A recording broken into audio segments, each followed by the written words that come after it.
Join Doctors Savanah Craig and Ronnetta Sartor as we navigate life beyond graduation. Real conversations about forging our own paths in our early years in our careers. There's a reason it's called practicing dentistry. Hello and welcome back to another episode of Beyond Graduation with Savanah Craig and Ronnetta Sartor. So today we're going to be talking about transitions. Can be a wide open topic. So Ronnetta, I'm going to kick it over to you. Oh yes, super wide open. So we can talk, transitions from high school to college. I don't think we want to go back that far, but transitions from dental school to a residency program or dental school to right out of school, from residency to your first job, whether it be an associateship or, going straight out of your residency into practice ownership. And then we haven't gotten to the point where we're retiring from dentistry yet, but I at least have transitioned from an associateship to practice ownership. So that'll be our trajectory for today. Savanah, what would you say your transition process was like? Because, you were in a different state and everything too. So that transition process from dental school to residency and beyond? Yeah. I think we're really good at transitions by the time we get to this point. You go from college to dental school. We had that extra transition into residency. So going to residency wasn't as bad of a transition because you had built-in friends, you had built-in co-residents. We were super blessed that the Columbia dental community is so tight-knit. Obviously, that's how I met you. I still have past residents or people I met at the Columbia Dental Society that I'll text about things, and our attendings did a really great job about embedding us in the community. So those friendships and mentors are still there. And then coming back to Columbus wasn't so bad because I had already built that community before I left for residency. But the biggest transition I felt was leaving the academic schedule. We even felt those moments of your body just wanted Christmas break in residency and it didn't exist for the first time ever. And then now in my associateship, right, we have some holidays off and those sorts of things, but the schedule is really what you make of it. So having to put that thought into when we're taking vacations, when we're taking time off. Christmas and New Year's are on Wednesdays this year, so it's super weird and just there's a lot more freedom, but a lot more thought you have to put into life things now in this sort of transition period. And then I think the other interesting part was just transitioning patients. I kind of had geographic success in dental school. You only saw patients for 2 years. Residency, you only saw them for 1 year. And now I'm coming up on a year in my associateship where I'm starting to see recalls and things. And it will be very interesting, hopefully, to stay in this associateship for a while or wherever life takes me, but to be able to see some of those patients more long term than I ever have is stressful but cool. What was the transition like coming into your associateship? Like, was a letter sent to the patients? How did the patients know that Dr. Craig was going to be there? That's a really good question, and I don't honestly know the answer.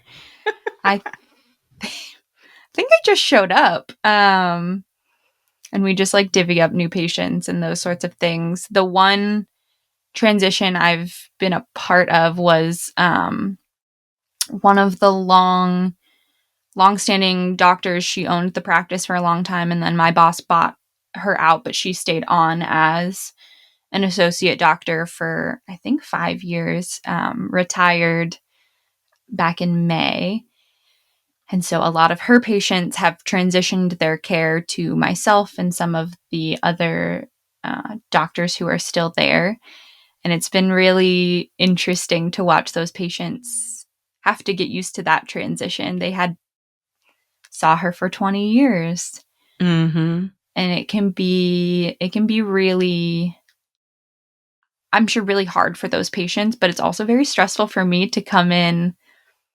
Obviously, I'm young and I'm newer, and whether they realize how new I am in dentistry in general, they definitely know I'm new to the practice.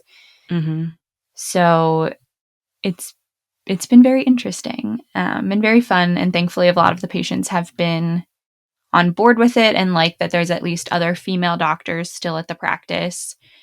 And I will shout out our hygiene department has been really great about talking us up before we come in for the check and really helping the patients transition to a new provider has been nice. Yeah, I think you kind of brought up a good point. The patients, some of them have been with her for 20 years.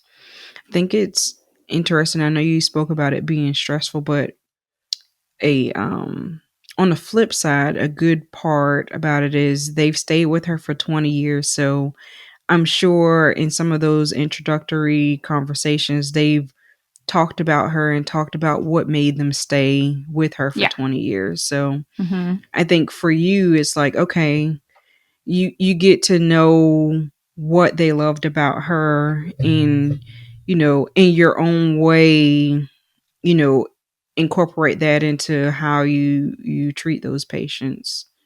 Yeah. That's Dr. Savanah's way, but also, what the patients are looking for in a provider. Yeah. And it has been helpful because a lot of our hygienists have been there a long time. So they know these patients and can give you some clues on,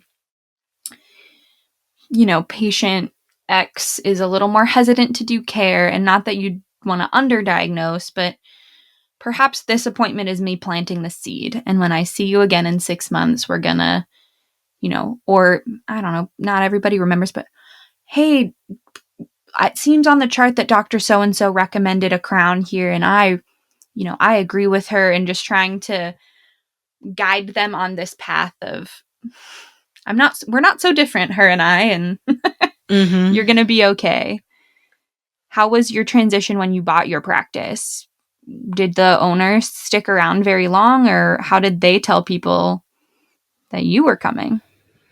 So we used a third party broker to help Okay. broker the deal. And they were very instrumental into like having steps of like what we should do and when we should do. And so in addition to that, there's a due diligence period when you're going to potentially purchase a practice where you could go in, or you should go in and maybe look at things to see if they are what the seller is saying they are. Sure. And so during those periods, a lot of times I was actually at the office meeting the team, and I would be there for hours sometime, and you know patients would come in and they'd see me, and we'd get to speak, and the team would introduce me, but patients formally knew probably about a month or so before the transition happened. And we actually wrote a letter. Like, he wrote something to them. It was one letter, but he wrote everything saying, how great it's been to Yeah. serve them for 39 years, and how, he'd looked for a while and he finally found someone that he felt comfortable leaving them with to care for them and their families. And then I wrote a bit introducing myself, and it had a picture of me on it, and we sent it to all of the active patients. And then he would, when patients came in, and the team would as well say, hey, if you want to see him, his last day is going to be XYZ.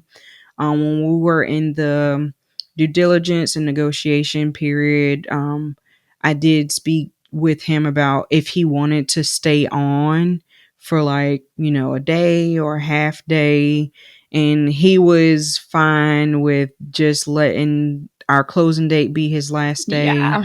Um, because he was in his 70s and, just ready to enjoy life. He worked his Yeah. whole life. So, Yeah. um, he didn't really stick around, but since he was local, if I had questions or anything like that, he was, right along the way where I could ask those questions. The transition for me was easier too because I decided to hire the team that he had with him for a very long time. Mm-hmm.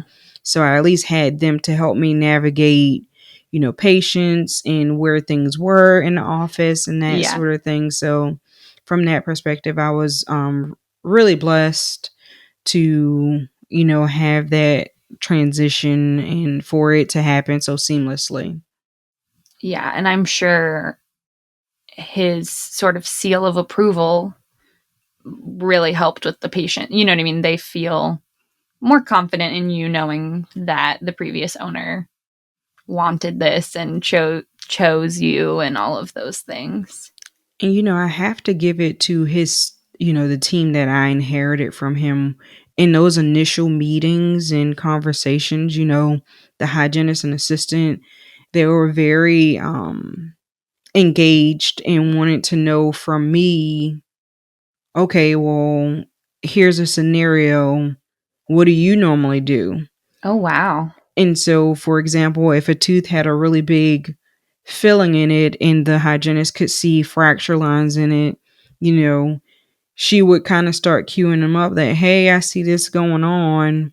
I know that Dr. Sartor tends to be a little bit more proactive than, the doctor that you used to. So I Mm, could probably foresee that she might be concerned about this and may talk to you about XYZ.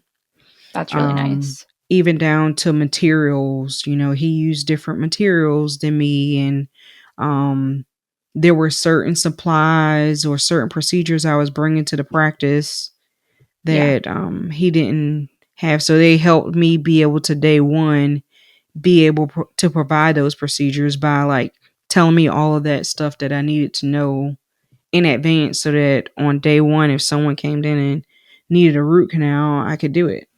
Right. Mm-hmm. That's that's huge having your supplies that you need for your procedures in the office uh, can be a lot. There's so many moving parts to everything. Yeah, that's a very smooth transition. We had most of the patients um, had been. I don't think they sent a letter or anything that the doctor was retiring because she kind of just wanted to fade Phase out. into fade into the distance. Um, she was like, I don't want like the emotions or people being upset, and I can see that.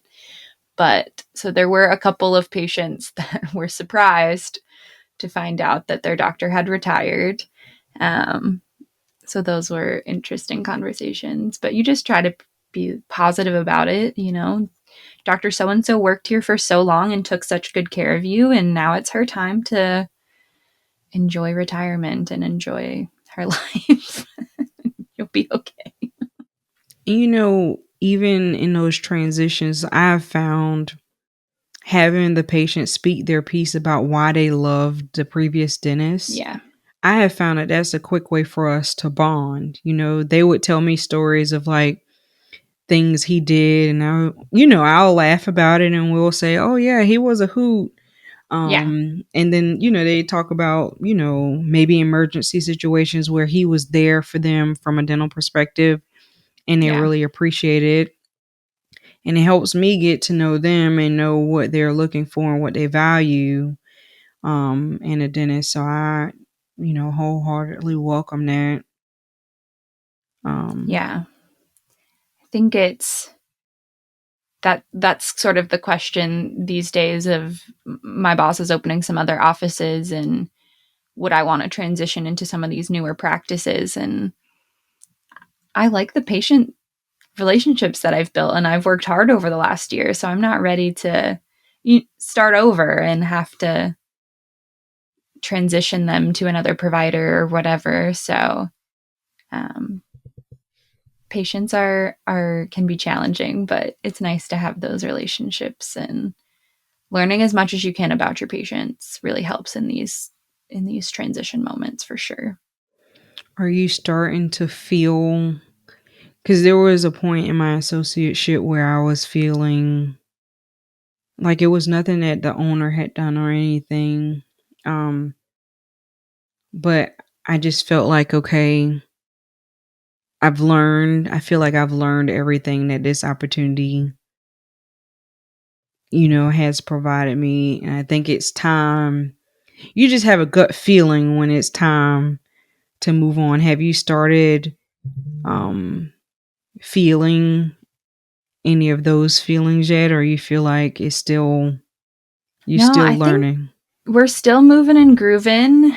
I feel definitely more comfortable with the flow and who to go to for this, and we've got our feet under us, and I'm really enjoying just stability.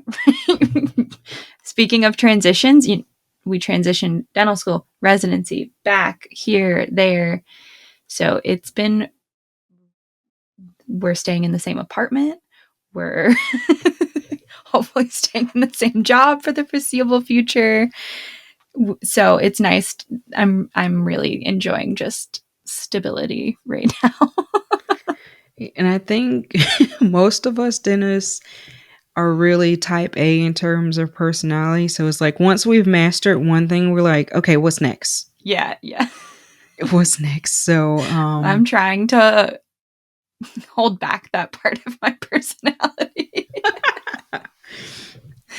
it's a very good point. At some 7-year point, itch or whatever. you said It was funny. We're booking out into the first of the year, and